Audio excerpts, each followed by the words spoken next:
Welcome to the Social Learning Amplified podcast, the podcast that brings us candid conversations with educators who are finding new ways to engage and motivate their students inside and outside the classroom.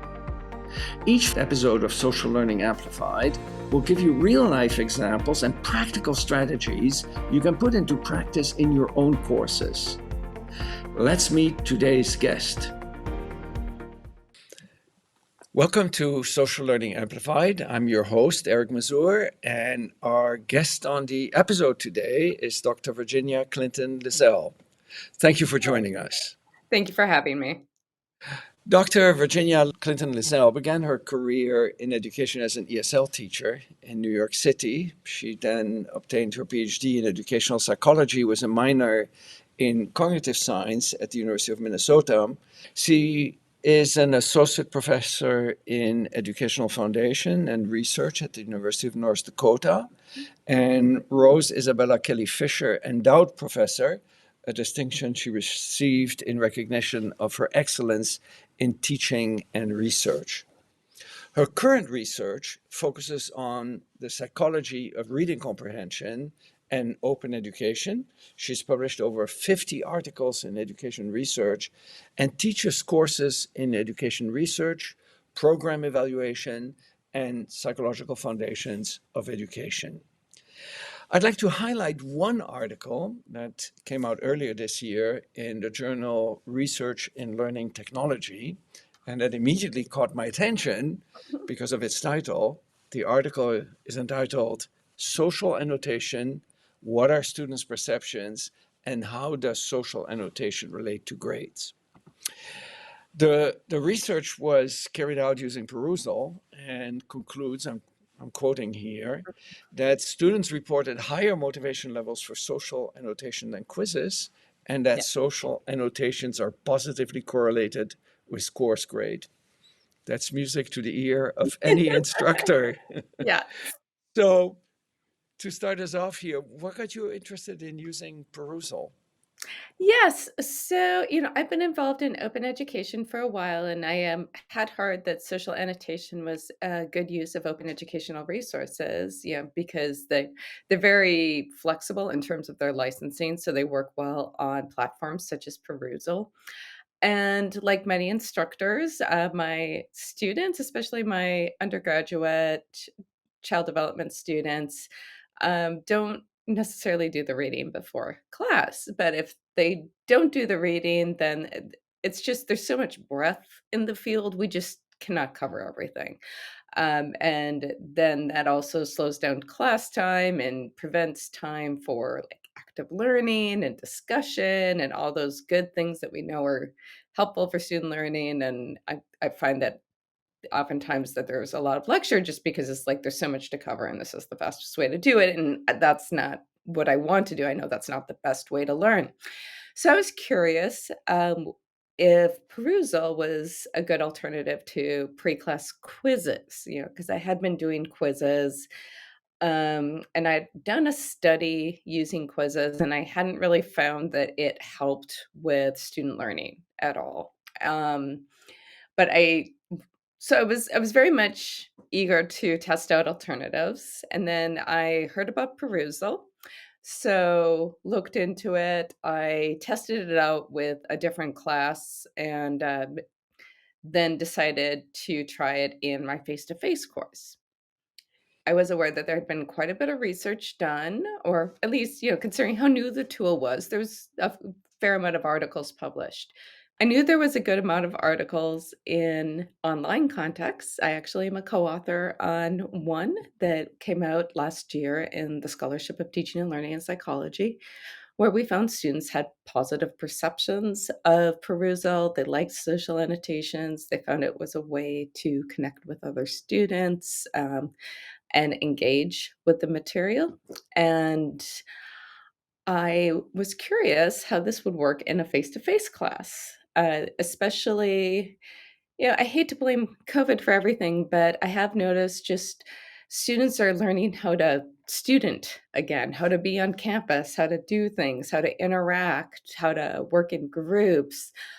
And a lot of them are reporting a lot of anxiety and loneliness and depression. So I was thinking this might be a way to help my students connect better than quizzes, which you almost always do a quiz alone. So I had it set up so it was the same groups that they had for a group project in the class. So that this would be a group of students that they could get to know both in And how Peru. large are those groups? The class had about 45 students, and I had 41 students complete the survey. Oh, the I see. groups, I'm sorry. The groups, The groups yes, within Perusal, 5 to 6 students. 5 to 6. Okay. Yes, yes, and, what I found interesting was, when I had my course evaluations and then as well as the survey, the most common constructive feedback I had about the use of Perusal in the class was they wanted bigger groups. They actually said that they wanted to be able to read more of their peers' comments.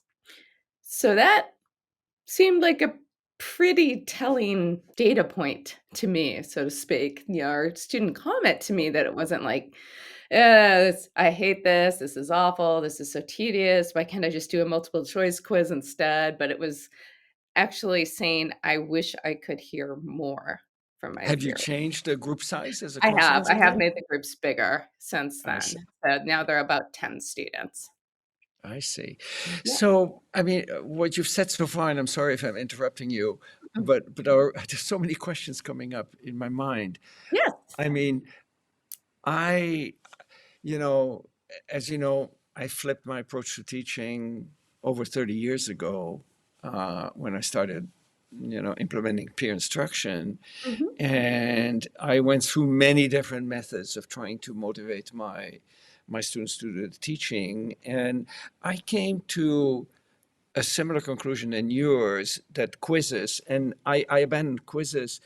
Between perusal and quizzes came something called just-in-time teaching.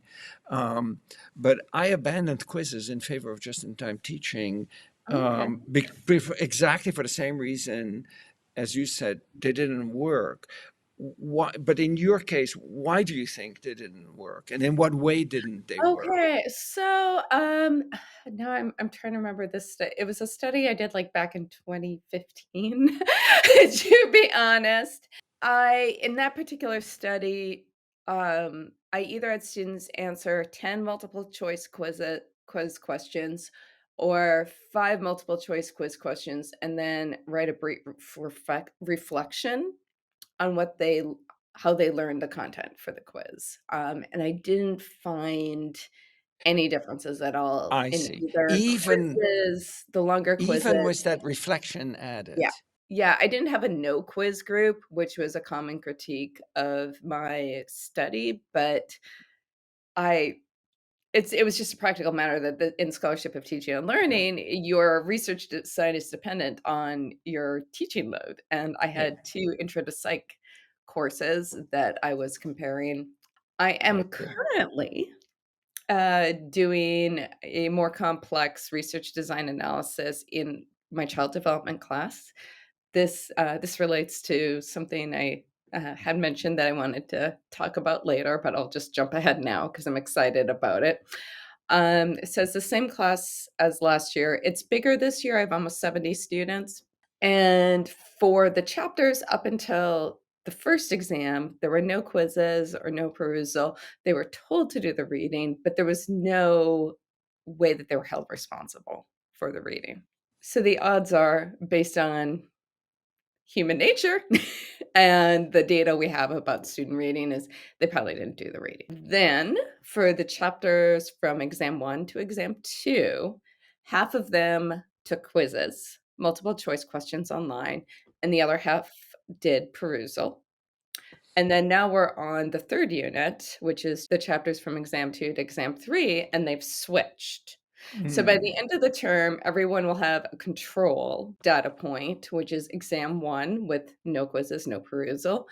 And then I'll be able to do a within subjects crossed comparison because I can compare the same students taking the quiz with taking perusal from exam 2 to exam 3. I can also compare between because half of them had a quiz and half of them had perusal for certain exams. So that I'm hoping will give me a more robust analysis as far as grades. So I'm Yeah. excited to see what happens there. My That's hunch is based on engagement measures and the comments I'm seeing in Perusal, and just that it seems to be promoting active reading, that we'll see better grades with the Perusal than with the quizzes. But well, the data will that's be what the data will be. They'll be informative regardless. of course. Well, that's just wonderful. So let me tell you, in my case, what I concluded from comparing just-in-time teaching, which predates Perusal, with quizzes, was that when students read and they know they'll have a quiz, they read to pass the quiz. In other words, they start to Mhm. reverse engineer in their mind, what could the instructor ask me about this material? And so they don't really read for understanding, they read for passing whatever the hurdle Right, is.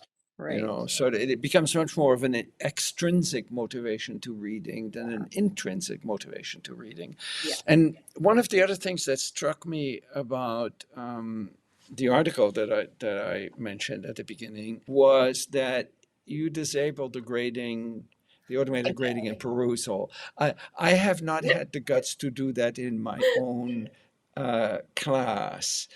Um, so, because that means that your students are reading not so much because of a stick, but much more because of other more intrinsic benefits of the reading. Yes. Um, how do you explain that? And are the students that are taking your course, are they taking it as an elective or is it a Mhm. requirement for future courses? How are they generally motivated to studying and Yeah. learning? Well, it's a combination of, motivations for my students. So it's child development. Some of them, it's, well, they have future goals, or it's personally relevant that they'll be teachers or that they'll be parents or social workers or somehow work with children. So they are motivated based on their future goals and personal relevance to learn about children. There's also the fact that this is required for elementary education and early childhood education, and as well as for music education, physical education. Some of the secondary education majors require it, some don't. Also, it's an essential study, so students can meet their social studies requirement by taking this course. But there's a lot of courses that meet this requirement, so if they happen to pick this particular one, it's because they have some kind of interest in child development. I've had students in, say, air traffic control programs that one student told me, he said, "Yeah, I'm taking this because my mom told me to." He said, "She told me, you're probably gonna be a dad someday. You should learn about kids while you can in college, and this could help you out." So, that's a reason. I've also had students who are parents, and they want to know more, like, now about how to take care of their children or how to best provide, um, environments and support for them. So those are all different motivations for my students to be in there. As far as disabling the grading, I have perusals of very, very low stakes assignment. Point wise, it's not intended to be a real burden. It's enough points where students have some external incentive to do the work. But I have found that if I give just very vague guidelines of write at least 6 comments, that actually has been effective as a low stakes way of, holding them responsible to doing the reading. Then on my end, what I find interesting as an educator is I can see how much they actually read and how long they were on that particular assignment or that particular chapter. So I find those metrics fascinating, and now that I think about it, maybe I should let my students know I can see that. I don't think I've ever told them that I can, but it's never been something I've hidden from them either, or didn't want them to know. But um, But being a reading researcher by training, that is something I find intriguing, and that's a big reason why I looked at active reading time, as a key variable in this study and found that, um, those annotations and doing those annotations seemed to increase active reading time, which then bolstered their course grade. So there was this very nice cycle where they were doing the comments got them to read more, and reading more helped them, with their understanding is what that pattern would imply. That of course is a very important finding, and I want to come back to Oh, the yeah. correlation between annotation and grading in just a second. But first, I want to come back again to sort of motivating the students, Mhm. because I think that is always a question that Yes. is Yeah.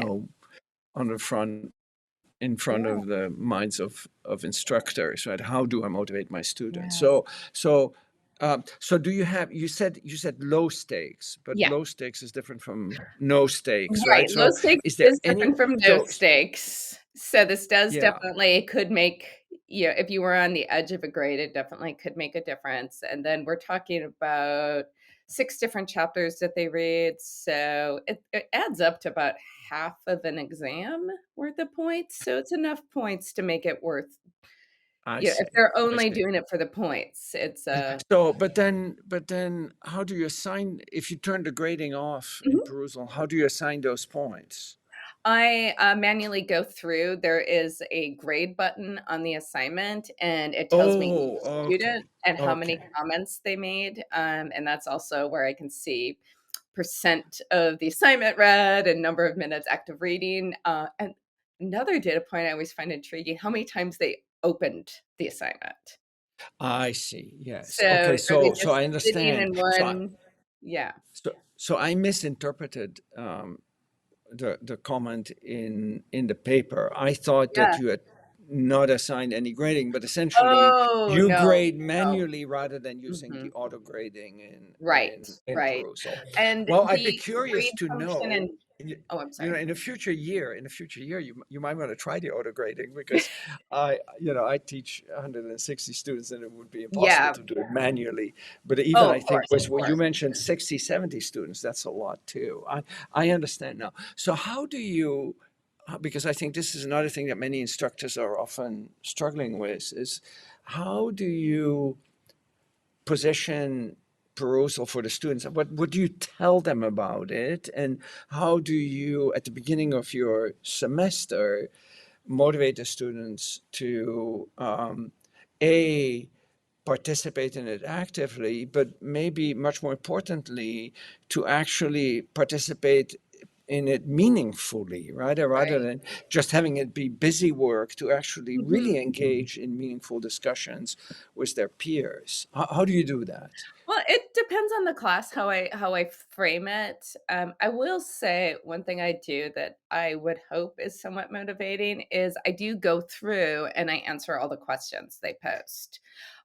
Or if their peer answered them, I clarify, yes, so and so is correct. That is the answer to that. Or actually it's, you're on the right track, but it's this. And I think students like getting that feedback. I've heard that that is something that they commented on, that they enjoyed hearing, my or not hearing, but reading my replies to their questions because it showed a dedication to their learning on my part, and it also made the whole process of reading more interpersonal as I opposed see. to I see. solitary and less interesting, so to speak.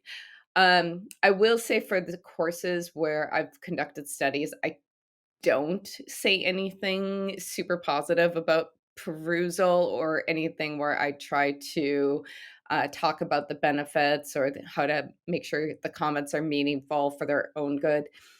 The reason why I don't is because I don't want to skew my own study data. I wanna see how they perceive perusal without me giving them a pep Right. talk No, of about course, of course. it. I have told students where I'm not doing a study, I'm like, "Oh, but just so you know, I have done these studies, and the reason why I use Perusal is because these are the findings that we've gotten from them." Students seem to respond to that pretty well. They actually find it reassuring that I care enough to do a study on the topic, and see what they think and use that feedback in planning out my courses. So Um, may I for ask some Yeah. may I Mhm, ask something? So you said something that you actually go back and answer the students' mhm, questions. It seems that people are using Perusal fall into two camps: those where the instructor is actively engaged in the discussion in the class, and those, I'm one among them, where the discussion remains completely between the students and the interaction mhm. with the instructor takes place in the classroom. Um, so, in your case, where you answer students' questions, to what extent do you find that even though you answer questions, other students also answer each other's With questions? my graduate courses, they're much more likely to answer each other's questions. I think they're just more confident I at see. that stage, and so it's usually me chiming in, "Yes, that's right," rather I see. than actually answering the questions. I use the filter in Perusal with my larger classes, so I only see their questions. So there still is purely student to student interaction on the comments that they make to each I other. see. I see. So it's although I will say the reason why I do that is just otherwise it's just overwhelming to see all of those comments on the Of page. course.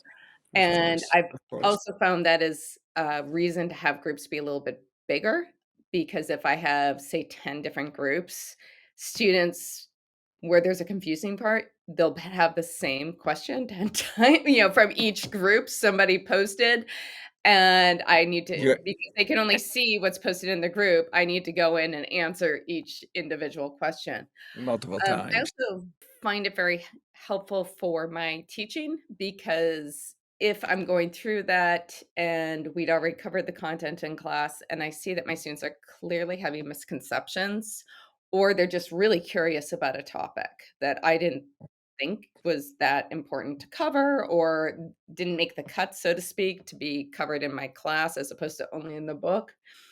I'll use that information to adjust my teaching and say, Right. "I'm gonna go back and talk about that in class on Monday, and let me know if you have more questions after we Yeah. go over that in class again."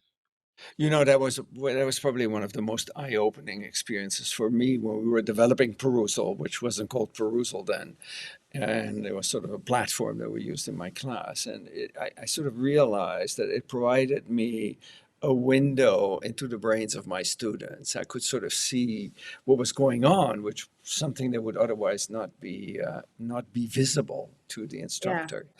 yeah, So let's, since time is ticking and we have yeah. limited time, unfortunately, together here, let me come back to that point of student in-class performance Mhm. correlating to perusal, because I think that's such an important finding, and I'm so happy to see that validated by your research. So maybe you can tell our listeners a little bit more about the correlation you found. Yes, so I looked at a number of the perusal metrics, so active reading, not just how long they had it open, but how long were they actively moving around on the page, how many annotations, the number of words in the annotations, and uh, I was interested in those variables that related to the course grades. For the course grades, I subtracted out the perusal points because it's a little redundant. So that's their grade on everything in the course minus those perusal assignments. Right. And what I found was that active reading really seemed to be a big important variable where if you looked at I'm just double checking now, what was it? The number of annotations and the average number of words in an annotation. So it's basically the more annotations they wrote and the more they wrote in the annotation, the more they were actively reading and the better they did on their grade. Now, correlation is not causation. This is very exploratory, just looking at patterns in the data. Because, of course, it could be that the better students were the ones who were just more apt to make comments and make longer comments. Uh, but that is something that I think is worth exploring, or at least telling students about in the future when I teach, and just say, I found that the more students use this tool, the better they do in the class. So I was at the very just least, going to it can't suggest that, hurt. actually. Right, it can't hurt. You're not gonna have Exactly. harm caused by reading the textbook better. Yeah. So then, thank you. That is really absolutely wonderful. So let's then conclude with one final question. How how have your colleagues, reacted to your work in Perusal? And I'm sure you have many colleagues who haven't yet heard about Perusal. What would you tell them about Perusal? What would your recommendations be? Yeah, I have recommended it to multiple colleagues. I've said I'm not usually somebody who says, "You've gotta try this new ed tech tool. It is really user friendly," and all that. That's not normally me. Normally, I'm like, "Ugh, another ed tech tool? Like, why can't they just make the ones we have better?" But have told them, and I've told them about the studies they've done. I post the studies on social media, and I've done a couple TikToks related to Perusal and how it's worked in my class. And they're kind of like, "Oh, I never thought about that." And especially for my colleagues who teach face to face, they haven't thought about using it that way. I did just talk to a colleague of mine who's a history of education scholar, and she was saying, discussion boards just feel very like forced and stale. And I commented, I'm like, have you looked into Perusal? Because that might work really well, especially when you're talking about historical documents and primary sources where the students could be commenting on different things they notice. And she sounded really excited about the idea and considering it going forward. So I would say the one thing too is several of my peers at my institution did not realize our institution has a license for Perusal, because I was giving a workshop on a variety of pedagogical techniques where students' work can be shared with others. This is known as renewable assignments. And I said one of the quick and easiest ways to implement this into your class is to use social annotation on your course materials. And this allows students to engage with it. They get to share their thoughts with others. Their work is read or noticed by others. And it also empowers students because they're put in a position to speak back to the materials. They're told to uh, that they don't just need to take the material, that they also have input to give. And they'll say, "Yeah, but UND doesn't have Peruse." I'm like, "Yes, yes, it does. It is in there. It Yeah. is it's buried in, I think, unfortunately, with our various tools." So, I had heard about social annotation a while ago through the open education community, and I basically contacted University Technology, and they were the ones that told me where it was and how to find it. I see. Yeah. I really want to thank everybody for listening, but especially thank you. Yeah, thank Um, you so much for having me on. Thank you for joining. Thank you for the really interesting work you did on Perusal, which sort of affirms some of my own beliefs. But it's wonderful to see that validated by somebody. So thank you. Yes. Yes, it's always nice when data lines up with how you think, an intervention works or might work, so, Indeed, yes, yeah. indeed, indeed. Well, to our listeners, you can find our podcasts and more on perusal.com/social learning amplified, one word. Thank you. Thank you. Social Learning Amplified is sponsored by Perusal, the social learning platform that motivates students by increasing engagement, driving collaboration, and building community through your favorite course content. To learn more, join us at one of our introductory webinars. Visit perusal.com to learn more and register.